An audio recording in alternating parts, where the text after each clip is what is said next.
بدصورت سوچ اگر بدصورت دنیا کو جنم دیتی ہے تو خوبصورت سوچ خوبصورت دنیا کی تخلیق کرتی ہے۔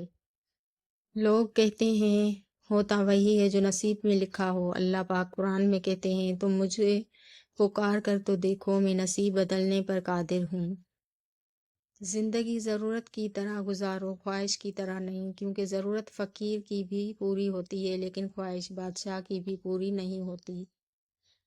لوگ سمجھتے ہیں بادشاہ کامیاب ہو گئے، دولت والے کامیاب ہو گئے، اعلیٰ عہدوں والے کامیاب ہو گئے، جبکہ قرآن کہتا ہے کامیاب ہو گئے ایمان والے۔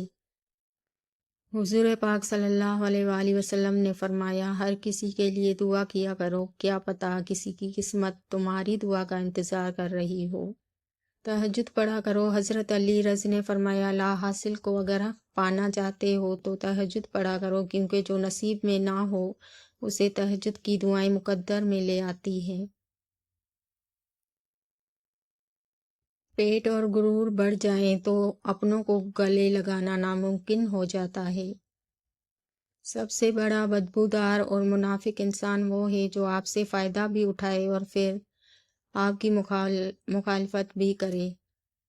سورہ یوسف پڑھ کر پتہ چلتا ہے کہ سگے حسد کرتے ہیں، اپنے ہلاکت میں ڈال سکتے ہیں، غیر نجات دلا سکتے ہیں، بلا جرم قید ہو سکتی ہے، پار ساپا تہمت لگائی جا سکتی ہے، قریب ترین عزیز جدا ہو سکتا ہے، بچھڑا مل سکتا ہے۔ بے شک جو لوگ دوسروں کا جینا حرام کرتے ہیں ان کا مرنا آسان نہیں ہوتا۔ دوست، کتاب، راستہ اور سوچ اگر غلط ہوں تو گمراہ کر دیتے ہیں۔ معاف بار بار کرو مگر بھروسہ صرف ایک بار کرو۔ دل کا بوجھ کسی کے سامنے ہلکا کرتے کرتے بعض دفعہ ہم اپنی ذات کو ہی دوسروں کے سامنے ہلکا کر دیتے ہیں۔ حال دل رب کو بتاؤ، سب کو نہیں۔ یاد رہے کچھ جرموں کی FIR آسمانوں پہ لکھی جاتی ہے، وَمَا كَانَ رَبُّكَ نَسِيًّا، اور تیرا رب نہیں بھولتا۔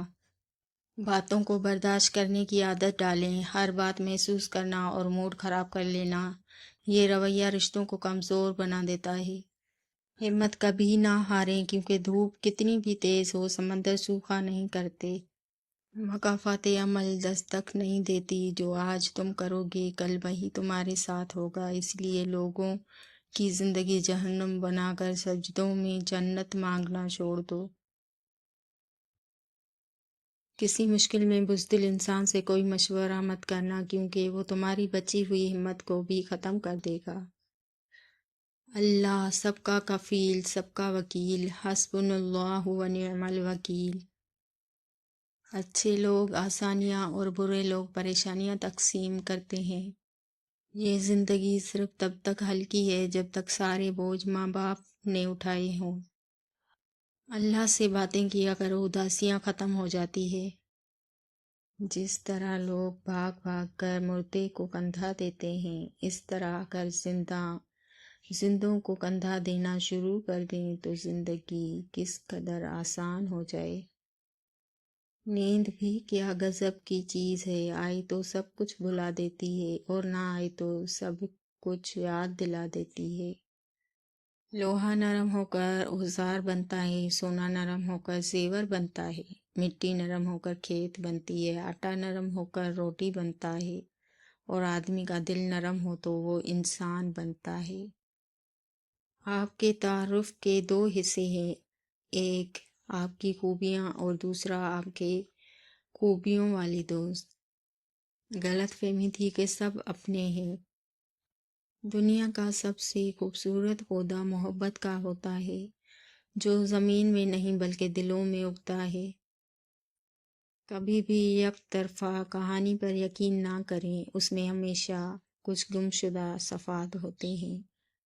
کسی کو کمزور اور حقیر نہ سمجھو، کیونکہ راستے میں چھوٹا سا پتھر بھی آپ کو منہ کے بل گرا سکتا ہے۔